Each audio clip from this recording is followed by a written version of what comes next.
La etiqueta numeral hora clave y le damos la bienvenida a nuestro invitado Jerónimo Maneiro.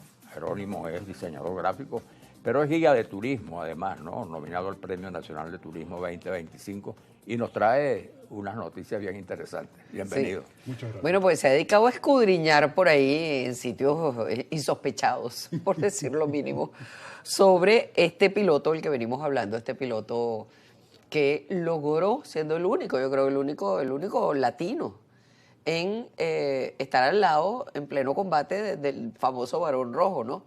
Ahora, para más señas era zuliano. O sea, imagínate tú, yo sé que los venezolanos nos metemos por el ojo una aguja, pero ¿cómo llegaría este señor ahí?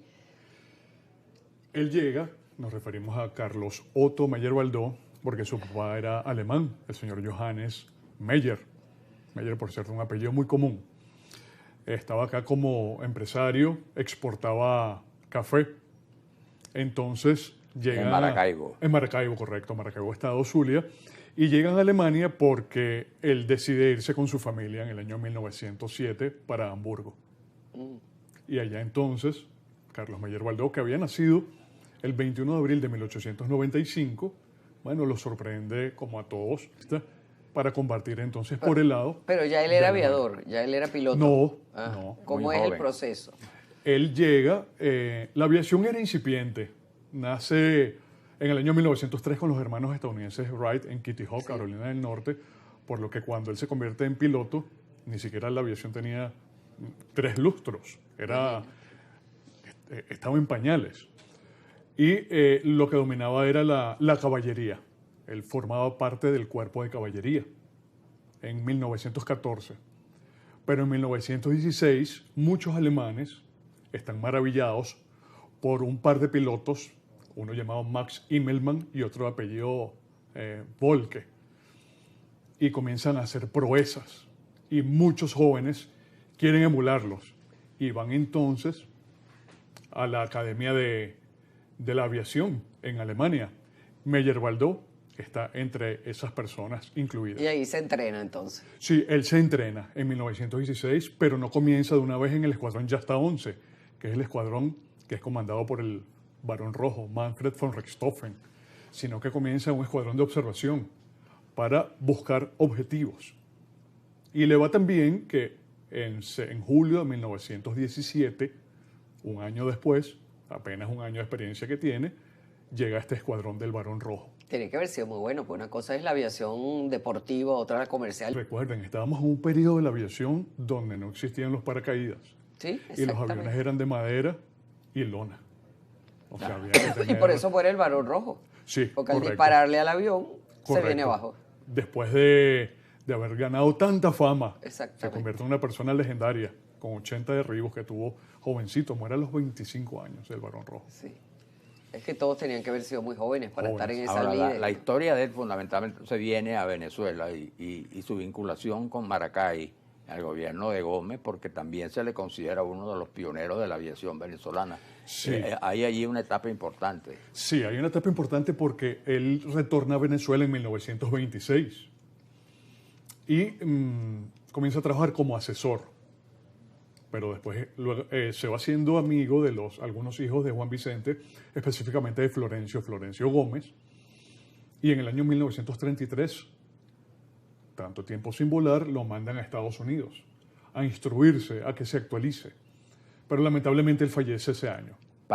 Pero para la aviación civil lo enviaron. Sí, correcto, para la aviación civil. Porque se desarrollaba en Maracay, la aviación era la cuna de la aviación en Venezuela. Entonces murió relativamente joven, ¿no? Sí, murió muy joven. Muy joven. Sí, ni siquiera tenía en el 33. ¿Cuánto? Como 37 años aproximadamente. 30 y pico de años, correcto. Muere porque está realizando una maniobra.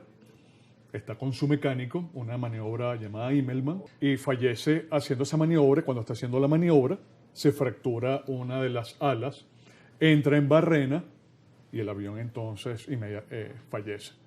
Él y el piloto. Al día siguiente es enterrado en el Cementerio General del Sur, el 28 de noviembre de 1933. Ahora, su fallecimiento llama la atención en Alemania, incluso Hitler, todos personalmente, y enviaron representantes muy calificados. Llama la atención. Aquí tengo un libro, este libro es quien inicia. Yo ni siquiera sabía quién era Carlos Mayer Baldó, no tenía el conocimiento. Pero yo compré este libro en el año... Es una especie de enciclopedia. Sí, en el año 2015, Héroes del Aire en Venezuela, y la primera persona biografiada es Carlos Mayer Baldó. Pero lo que me asombra, en la primera, y cuando leo Barón Rojo, no lo puedo creer. Sí, bueno, es que tenía que tener muchas condiciones para que ese señor lo escogiera. Correcto. Y hay algo muy llamativo. El 3 de septiembre de 1917 le envían al Barón Rojo un prototipo, un avión, un triplano. Y el Barón Rojo dice, lo voy a volar. Ustedes adivinen a quién escogió el Barón Rojo como escolta al venezolano, a Mayer Baldó. Y tuvieron un derribo ese día. Pero el teniente inglés de apellido Byrd, que era teniente cada 3 de septiembre, que es cuando lo derriban pero queda vivo, celebraba nuevamente estar en vida. Pero entonces en el 33 él fallece y el 21 de abril de 1918, el mismo día que Mayer Baldó está cumpliendo 23 años de edad, fallece el Barón Rojo. Y lo sustituye otra persona. Hay un nuevo comandante. Y posteriormente, el último comandante del Escuadrón Yasta 11 es un personaje siniestro en la historia de la humanidad. Hermann Göring, la mano derecha de Adolfo Hitler. Sí. Terrible. Entonces, en febrero de 1934 viene la familia de Mayer Baldó, incluyendo su mamá de Alemania, y le rinden honores en el Cementerio General del Sur. Y ustedes pueden consultar al día siguiente en el diario El Universal una fotografía con los arreglos florales y hay una cinta con una esvástica. Pero hay que tener cuidado, no podemos tildarlo de nazi, únicamente que ese era el símbolo del partido. Hitler ya era canciller. Porque además él peleó incluso... Sí, y aunque no se conocen personalmente, no se conocieron, lo honra por haber pertenecido a ese escuadrón, que fue el escuadrón más distinguido, el escuadrón Yasta 11. Sí, y siendo el jefe de ese escuadrón, el Barón Rojo, siendo polaco, de origen polaco, no era alemán, como la gente muchas veces suele creer, ¿no? Sí. Así que bueno, yo creo que esta es una historia fascinante. ¿Qué más has conseguido por ahí? Bueno, fascinante. ¿Cómo yo llego al... Eso es interesante, explica. Sí, al Barón Rojo. Justamente este libro de Clemente Valladares Castillo, lo leo y el último párrafo, él narra que está en el Cementerio General del Sur sepultado. Me llamó la atención, yo no lo podía creer. Entonces te fuiste para el cementerio. Pero 8 años después. En el 2015 compré el libro y yo digo, algún día iré al cementerio a buscar la tumba de Mayer Baldó. Entonces un domingo de febrero de 2023, 8 años después, voy al cementerio. 6 horas buscando. Entonces, pienso que como el cementerio lamentablemente en estos últimos años fue muy vandalizado, la lápida a lo mejor no estaba. Y me marcho a visitar a un familiar. Y cuando estoy donde este familiar, una persona que está al lado me ve el libro y me dice, ¿estás buscando a Mayer Baldó? Y yo le digo, sí. Juan Ayala resulta que es historiador y me llevó. Ah, imagínate. No lo podía creer. E inclusive lloré de la emoción, porque yo soy un gran aficionado. ¿Y sí la conseguiste? Sí. ¿Y la lápida y todo? Sí, la lápida, aunque dice familia Mayer, pero él está allí. Hay intentos de querer llevar su cuerpo a Maracay, donde hay un monumento... En el Museo Aeronáutico. En el Museo Aeronáutico. En el Museo Aeronáutico están al menos dos de las 3 medallas, las cruces de hierro que ganó Mayer Baldó. Y Mayer Baldó, no solamente cuando llegó aquí, trabajó en una hacienda, en las adjuntas, como administrador, fue profesor de educación física en el Liceo Andrés Bello. Vivió en El Paraíso, que era una urbanización aristocrática, cuando surge en la década de 1890. Cerca estaba el Club Alemán, había un campo de fútbol justamente donde está la sede de la Universidad Santa María. No hay registros de que haya jugado béisbol, pero por lo menos sí jugó fútbol. Como buen alemán. Como buen alemán. Bueno, le estamos hablando algo anteriormente y me pusiste a pensar y lo voy a averiguar.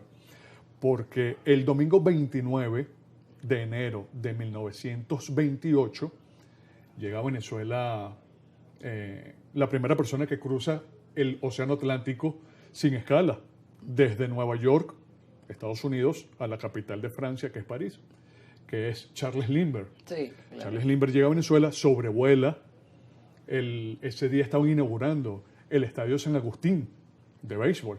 Él lo sobrevuela y se va a Maracay, donde lo recibe. Y le hace un homenaje en la Quinta Blandín, Ok. que es el Sí. country club hoy en día. Pero, y ese mismo día, al día siguiente, que es el lunes 30 de enero, él viene, lo traen en vehículo, en carros a Caracas, y va al estadio y ve el juego de béisbol, parte del juego de béisbol, le hacen un homenaje allí, y también le hacen un homenaje en la quinta, Blandín.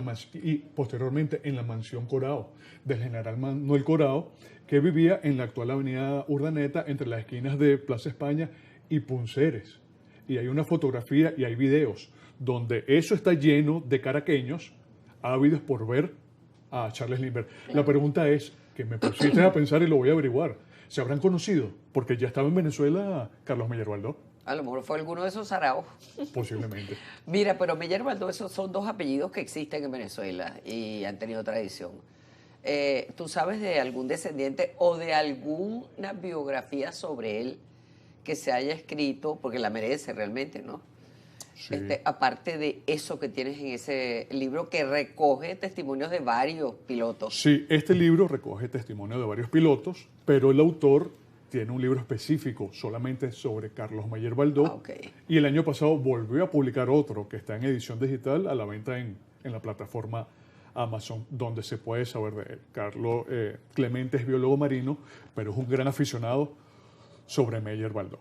Y puede ser inclusive que hasta tenga descendientes que también les guste la aviación. Bueno, una sobrina de Meyer Baldó me escribió, no le pregunté la edad, creo que es una persona octogenaria o nonagenaria, creo que vive en Europa. Me agradeció por un video que yo subí a mis redes sociales dedicado a Meyer Baldó. Me dijo que le gustó. Le dije que cuando piso la tumba no lo hago por faltar el respeto, únicamente que tengo que estar allí. Y me dijo que no había ningún tipo de problema. E inclusive también hubo intentos, me contactaron porque quieren llevar su cuerpo al Museo Aeronáutico, exhumarlo y trasladarlo hasta allá. Pero eso quedó allí congelado, no me han dicho más nada. Y otra descendiente de Meyer Baldó, que está en algún país, creo que en Chile o en Argentina, me contactó y ella me dijo, porque se necesita el permiso de un familiar, y ella me dijo, Jerónimo, si lo requieren, contáctenme a mí, que yo doy el permiso. Pues magnífico. Hay porque que sería apurarse magnífico. entonces. Sí, cómo no. Bueno, muchísimas gracias. Gracias por haber a venido. ustedes. Una historia tan interesante, ¿no? Habernos traído esta Esclarecedora. historia tan interesante Gracias a realmente. ustedes, Muy gracias a ustedes. interesante. Bueno, vamos a la pausa y regresamos.